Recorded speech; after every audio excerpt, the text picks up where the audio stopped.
Hi everyone and welcome back. We're reading 5 on Kirrin Island again by Blyton and we're on chapter 17, Timmy at last.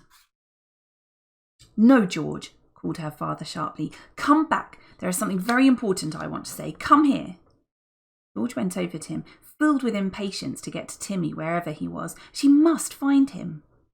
Now listen, said her father. I have a book in which I have made all my notes of this great experiment. The men haven't found it. I want you to take it safely to the mainland, George. Don't let it out of your sight. If the men get hold of it, they would have all the information they needed. But don't they know everything just by looking at your wires and machines and things? Asked George.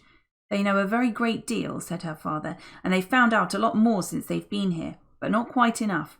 I daren't destroy my book of notes, because if anything should happen to me, my great idea would be completely lost. So, George, I must entrust it to you, and you must take it to an address I will give you and hand it to the person there.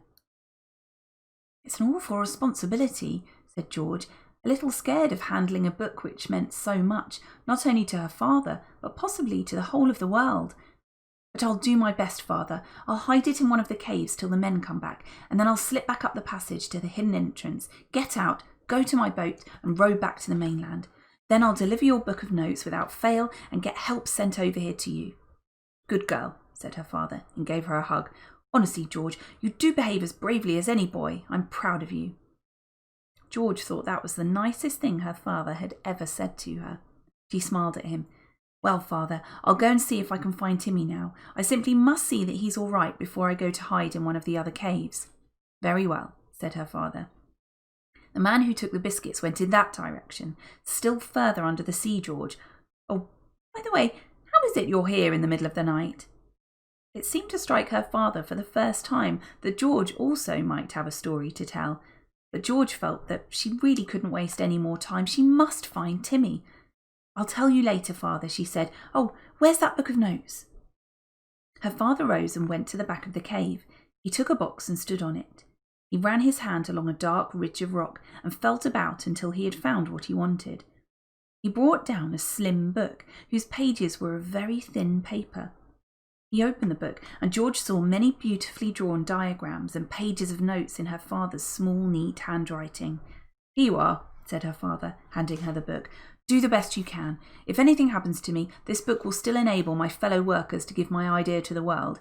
If I come through this all right, I shall be glad to have the book, because it will mean I shall not have to work out all my experiments again. George took the precious book.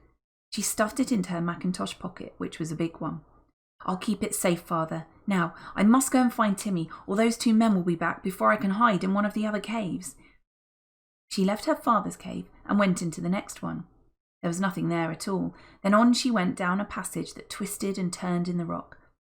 Then she heard a sound she longed to hear. A whine. Yes, really, a whine.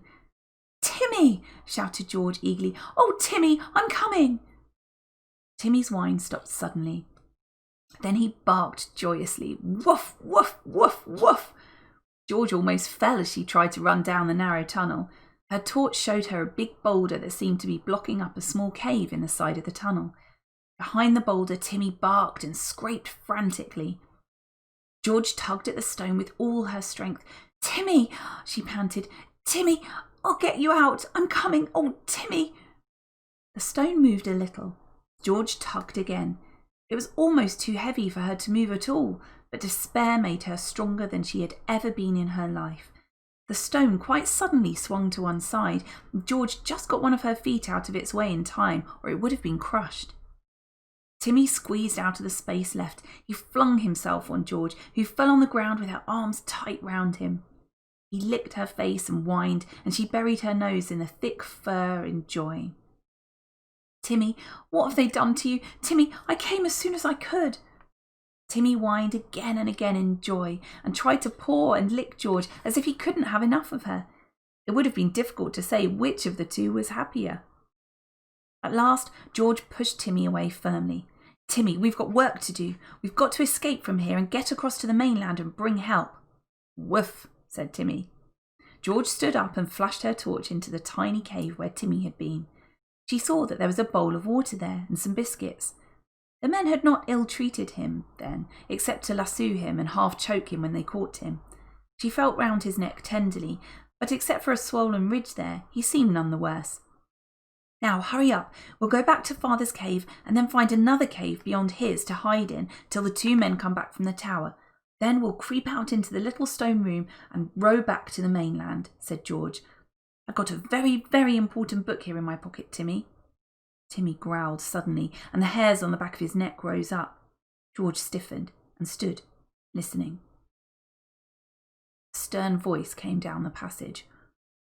I don't know who you are or where you come from. If you have dared to let that dog loose, he'll be shot. And to show you that I mean what I say, here's something to let you know. I've a revolver. Then there came a deafening crash as the man pulled the trigger, and a bullet hit the roof somewhere in the passage. Timmy and George almost jumped out of their skins. Timmy would have leapt up the passage at once, but George had her hand on his collar. She was very frightened and tried hard to think what was best to do. The echoes of the shot went on and on. Horrid. Timmy stopped growling, and George stayed absolutely still. Well, said the voice, did you hear what I said? If that dog is loose, he'll be shot. I'm not having my plans spoilt now, and you, whoever you are, will please come up the tunnel and let me see you. But I warn you, if the dog's with you, that's the end of him. Timmy, Timmy, run away and hide somewhere, whispered George suddenly. And then she remembered something else that filled her with despair. She had her father's precious book of notes with her, in her pocket.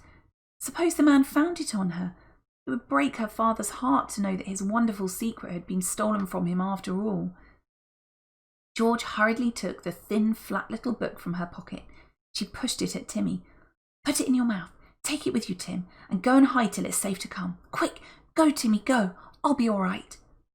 To her great relief, Timmy, with the book in his mouth, turned and disappeared down the tunnel that led further under the sea. How she hoped he would find a safe hiding place. The tunnel must end soon, but maybe before it did, Timmy would settle down in some dark corner and wait for her to call him again. Will you come up the passage or not? Shouted the voice angrily. You'll be sorry if I have to come and fetch you, because I shall shoot all the way along. I'm coming, called George in a small voice, and she went up the passage. She soon saw a beam of light, and in a moment she was in the flash of a powerful torch. There was a surprised exclamation. Good heavens, a boy! What are you doing here, and where did you come from? George's short curly hair made the man with the torch think she was a boy, and George did not tell him he was wrong. The man held a revolver, but he let it drop as he saw George. I only came to rescue my dog and find my father, said George in a meek voice. Well, you can't move that heavy stone, said the man. A kid like you wouldn't have the strength, and you can't rescue your father either. We've got him prisoner, as you no doubt saw. Yes, said George, delighted to think that the man was sure she had not been strong enough to move the big stone. She wasn't going to say a word about Timmy.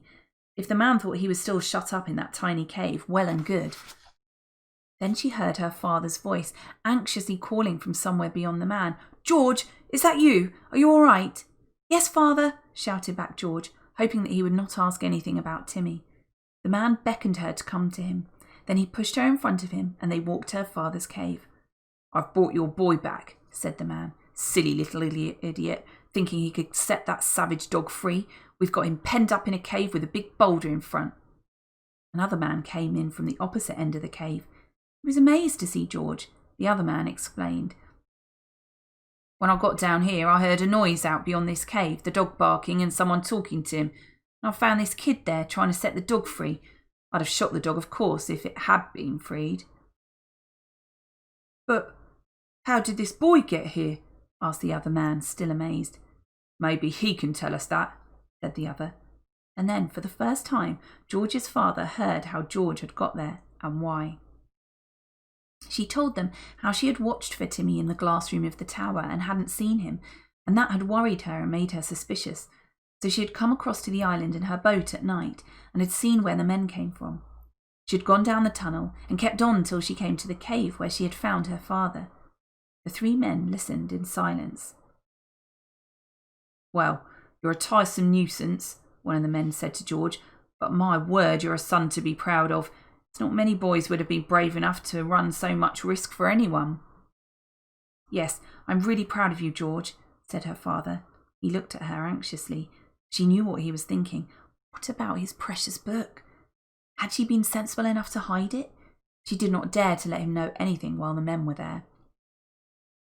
"Now, this complicates matters," said the other man, looking at George. "If you don't go back home soon, you'll be missed, and there'll be all kinds of search parties going on, and maybe someone will send over to the island here to tell your father you've disappeared. We don't want anyone here at present, not till we know what we want to know." He turned to George's father. "You will tell us what we want to know and give us all your notes. We will set you free, give you whatever sum of money you ask for, and disappear ourselves." "And if I still say I won't?" said George's father. "Then I'm afraid we shall blow up the whole of your machines and the tower, and possibly you will never be found again because you'll be buried down here," said the man, in a voice that was suddenly very hard. There was a dead silence. George looked at her father. "You couldn't do a thing like that," he said at last. "You would gain nothing by it at all." "It's all or nothing with us," said the man. "All or nothing. Make up your mind. We'll give you till 10:30 tomorrow morning, about 7 hours. Then either you tell us everything, or we blow the island sky high." He went out of the cave and left George and her father together. Only 7 hours, and then perhaps the end of Kirrin Island. That's the end of chapter 17. Thanks very much for listening. See you next time.